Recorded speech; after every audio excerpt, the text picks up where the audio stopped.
भगवान, आपके इस महान तप की शोभा सुनकर हम यहाँ आपका अभिनंदन करने के लिए आए हैं।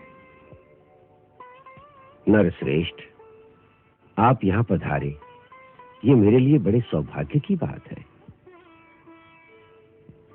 आप साक्षात श्रीमान नारायण हैं, आप ही सनातन पुरुष हैं।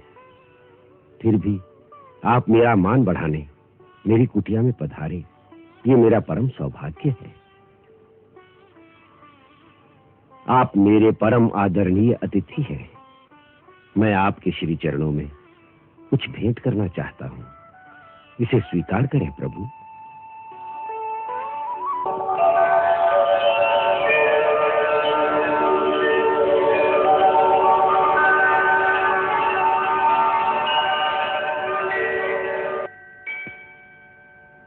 सौम्य, ये स्वयं विश्वकर्मा के हाथ का बनाया हुआ आभूषण है, जो अपने दिव्य रूप और तेज से प्रकाशित हो रहा है। इस धरती पर इसे धारण करने में केवल आप ही समर्थ हैं। आप इसे विधिपूर्वक ग्रहण करें। भगवान, क्षत्रिय के लिए दान लेना निंदनीय है। मैं ये भेंट कैसे स्वीकार कर सकता हूं? राम, राजा में इंद्र का अंश होता है। इस कारण आप इंद्र रूप में मुझे अपना भक्त समझकर यह आभूषण स्वीकार करें। इससे मेरा उद्धार होगा।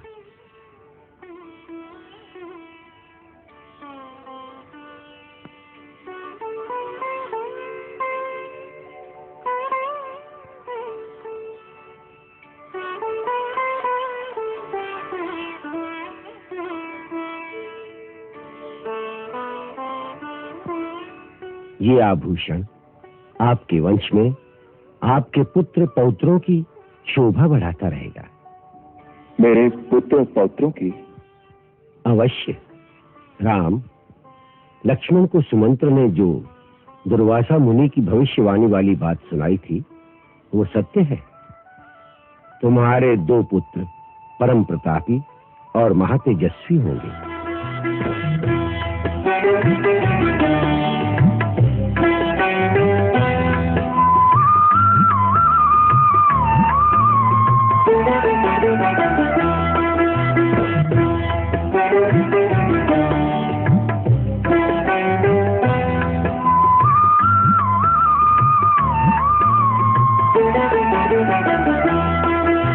महलों के अधिकारी वन में पलते हैं। महलों के अधिकारी वन में पलते हैं। भाग्य में लिखे लेख, भाग्य में लिखे लेख न मिटते हैं न बदलते हैं। महलों के अधिकारी वन में पलते हैं। महलों के अधिकारी वन में पलते हैं।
जा रहे हो? छोटे भैया को भी साथ ले जा।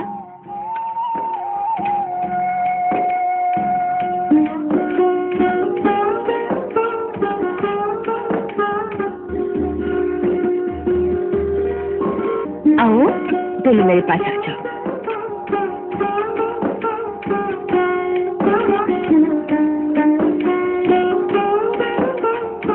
चलो चलो, अम्मा की सहायता करो, उठन में ध्यान डालो।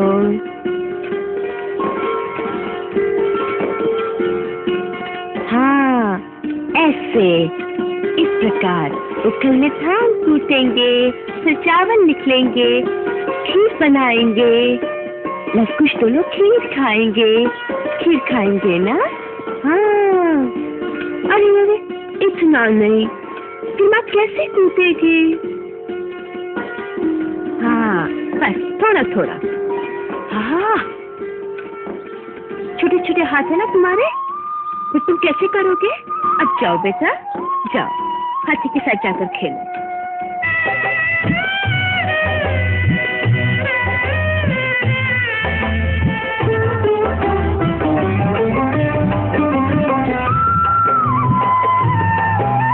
अमृत है वात्सल्य भरे अनुराग में, भाग से ममता का सुख आता भाग में। जीवन में रंग भरते अंधियारे सदा, सोना कुंदन होता तब कर आग में। लालन पालन में सिया के दिन रात निकलते हैं। महलों के अधिकारी वन में पलते हैं।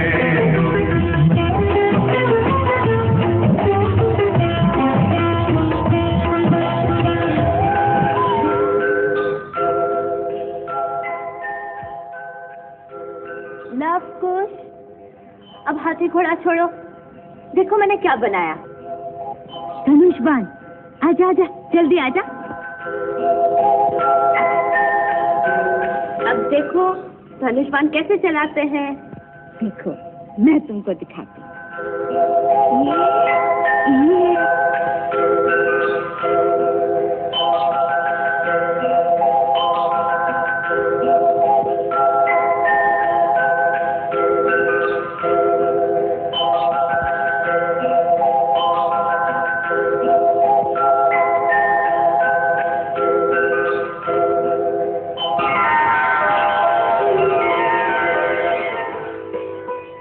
खुश, धनुष सीधा पकड़ो, पहले बाण को निशाने की सीध पर रखो और डोरी अपने कान तक खींच कर रखो। ऐसे? हाँ, फिर अपनी दृष्टि निशाने पर स्थिर करो। जहां बाण लगेगा उस स्थान पर अपने ध्यान को केंद्रित करो।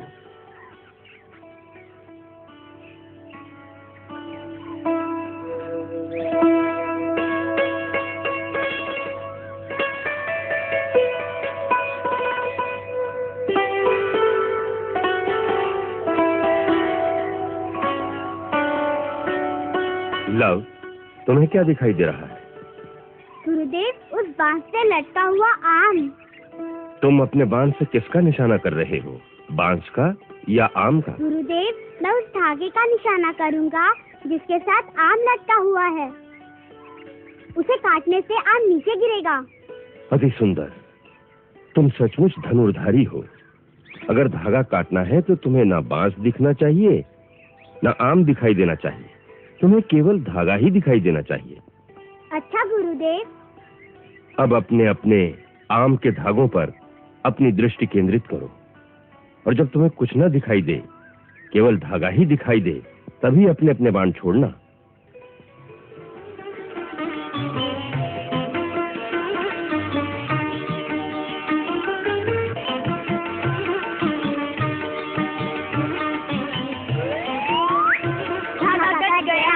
कट गया, आम गिर गया, आम गिर गया, आम गिर गया, आम गिर गया। अति सुंदर, अति सुंदर। अब इसका निरंतर अभ्यास करने की आवश्यकता है। अभ्यास करने से गति आएगी। यदि निशाना साधने में हर बार इतना ही समय लगेगा तो युद्ध में कैसे काम चलेगा? इसके लिए निरंतर और कठिन अभ्यास की आवश्यकता है। तभी एक के पीछे एक बाण छोड़ने की गति तीव्र होगी। गुरुदेव, कितनी तीव्र गति होनी चाहिए गुरुदेव? तुम्हारी अवस्था में यदि वायु जितनी तीव्र गति हो जाए तो अच्छा है। वायु जितनी? हाँ। वायु से भी अधिक तीव्र गति किसी की होती है? होती है। ध्वनि की, प्रकाश की, मन की। मन से भी अधिक तीव्र गति किसकी होती है? वो सब समय आने पर मैं तुम्हें समझा दूंगा, परंतु अभी वायु जितनी तीव्र गति तो प्राप्त कर लो। हाँ, वायु जितनी तीव्र गति। हाँ माताजी, इतना अभ्यास होने के पश्चात तो गुरुजी और भी तीव्र गति बताएंगे। और भी तीव्र? हाँ, गुरुदेव कहते हैं ध्वनि की गति वायु से भी तीव्र होती है, फिर प्रकाश की गति तो उससे भी तीव्र होती है, उससे भी तीव्र होती है मन की गति, उससे भी तीव्र होती है। मन से तीव्र गति तो किसी की होती ही नहीं, गुरुजी ने बताया ही नहीं। माताजी, मन से तीव्र गति तो किसी की नहीं होती ना? होती है। किसकी? भगवान की। हाँ, भगवान की। देखा, भगवान की गति तो सबसे तीव्र होगी ना? हाँ। आप भगवान को जानती हैं क्या? आपको कैसे पता है? मुझे तो गुरुदेव ने बताया। हाँ, गुरुदेव ने बताया होगा, वो भगवान को जानते हैं। वो कहते हैं आजकल भगवान धरती पर आए हुए हैं। अच्छा? हाँ माताजी, अयोध्या में श्री राम है ना, गुरुदेव कहते हैं वो भगवान का अवतार है। गुरुजी कहते हैं उन्होंने भगवान की कथा लिखी है, रामायण। और जब बड़े होंगे तो हमको संगीत के साथ पढ़ाएंगे। माताजी, क्या भगवान जी अयोध्या में रहते हैं? हाँ, ये सत्य है। आप उन्हें जानती हैं? उन्हें तो सारा संसार जानता है। तब तो भगवान भी सारे संसार को जानते होंगे। हाँ। तब तो वो आपको जानते होंगे। अवश्य जानते होंगे। हमें भी। समस्त प्राणियों में जब उन्हीं का वास है तो वो तो सभी के अंतर में वास करते हैं। मेरे अंदर भी वास करते हैं। हाँ। तब तो मैं भी भगवान हूँ। कुछ भैया, मैं भगवान हूँ। परंतु कुछ भैया के अंतर में भी उन्हीं का वास है, तो कुछ भैया भी भगवान का रूप है। माताजी, फिर दोनों में से बड़ा भगवान कौन है? बड़े भैया का बड़ा भगवान और छोटे भैया का छोटा भगवान। तो सदा मुझे ही प्रणाम करना पड़ेगा। अभी सारा तर्क छोड़ो, मैं वन से लकड़ियाँ लाती हूँ। इतने में आप लोग थोड़ा व्यायाम करो और धनुष बाण का अभ्यास करो। आज मैं भी वन में लकड़ियाँ लेने जाऊंगा। मैं भी जाऊंगा। अच्छा चलो, अपनी अपनी कुल्हाड़ी उठाओ और चलो मेरे।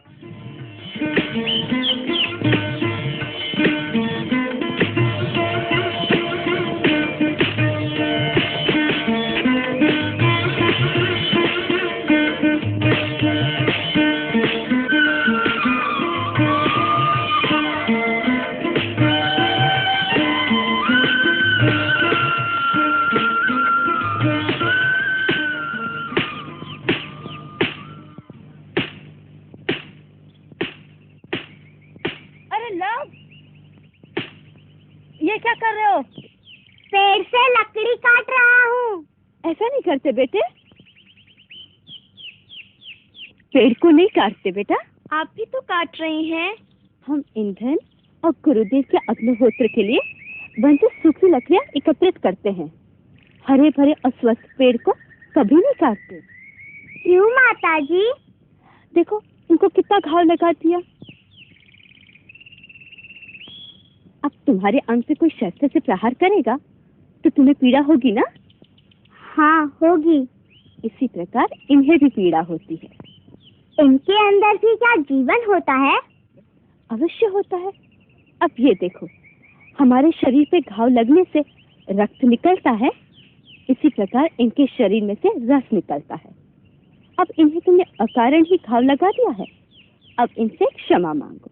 इन्हें कहो, वृक्ष भैया, हमसे अनजाने में ही भूल हो गई है, हमें क्षमा कर दो। वृक्ष को भैया कहूँ? हाँ, हम सब धरती माता की संतान हैं। इसी प्रकार वृक्ष भी धरती की संतान है, इसलिए वृक्ष को बड़ा भैया समझना चाहिए।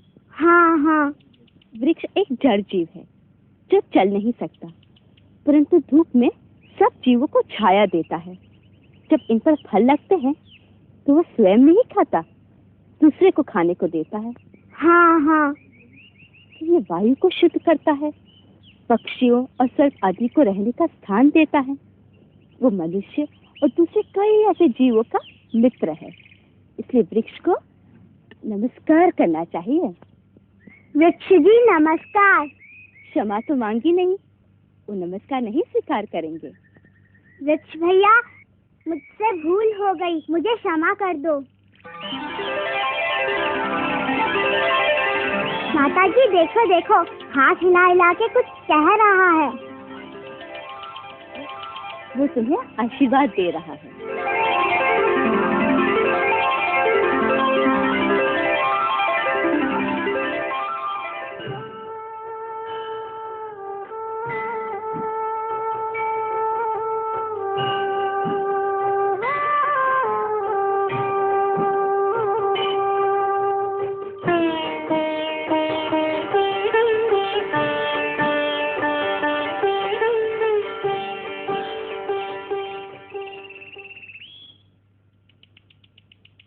अरे पुत्री, इन छोटे छोटे हाथों से इतना काम क्यों करवाती हो?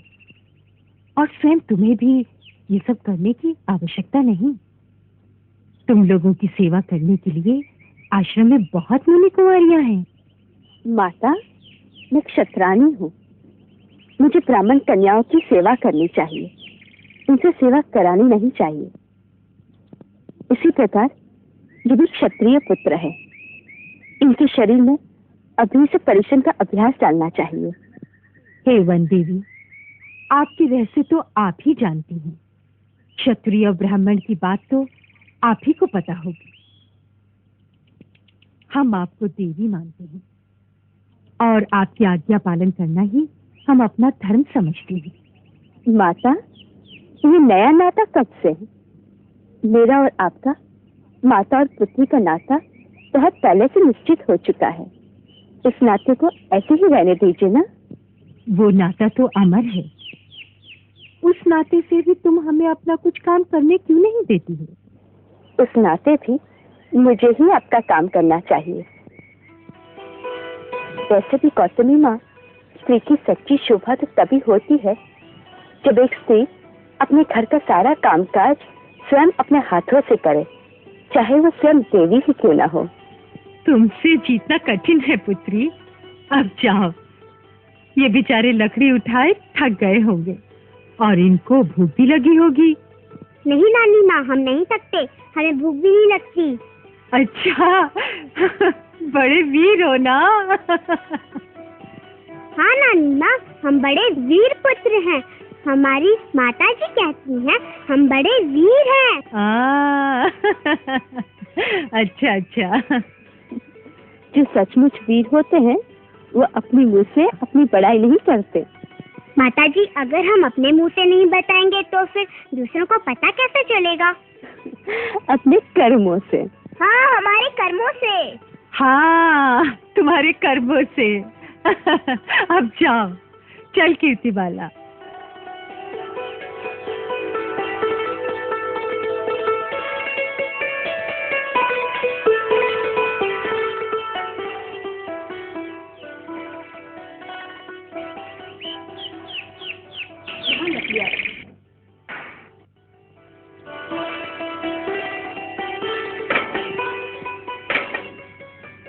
आ जाओ लवकुश। अच्छा, पहले नदी में जाके स्नान करना, फिर संध्या वंदना करना, अंत में गुरुजनों को प्रणाम करना। तब तक मैं तुम लोगों की रसोई बनाती हूँ। अच्छा माता जी।